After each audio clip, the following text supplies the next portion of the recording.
শুধুমাত্র এই দোয়াটি একবার পড়েন, আল্লাহ তাআলা আপনার 90 বছরের গুনাহ মাফ করে দেবেন ইনশাআল্লাহ। আপনার 90 বছরের গুনাহ মাফ হয়ে যাবে যদি মাত্র এই দোয়াটি যদি একবার পড়তে পারেন। আপনার ভাগ্য খুলে যাবে, রিজিকে বরকত আসবে, মনের নেক আশা পূরণ হবে, আল্লাহ আপনার সব দোয়া কবুল করে দিবেন। সুবহানাল্লাহি ওয়া বিহামদি।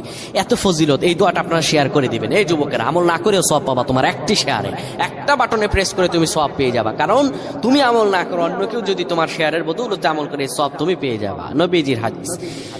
আমার ভাইয়েরা, আল্লাহর কাছে দোয়া করা, আল্লাহর কাছে দোয়া চাওয়া, এটি হলো মুমিনদের কাজ। আমার আল্লাহ বান্দাকে বলেন, বান্দারে উদউনি আস্তাজিব লাকুম, আমার কাছে চাও, আমার কাছে চাইলে আমি আল্লাহ তোমাকে দিয়ে দিব। কেউ যদি একবারে দোয়াটি পড়তে পারে, দোয়াটি হলো রব্বি ইন্নী যালামতু নাফসি ফাগফিরলি। কেউ যদি এই দোয়াটা একবার পড়তে পারে, আমার আল্লাহ তাআলা তার 90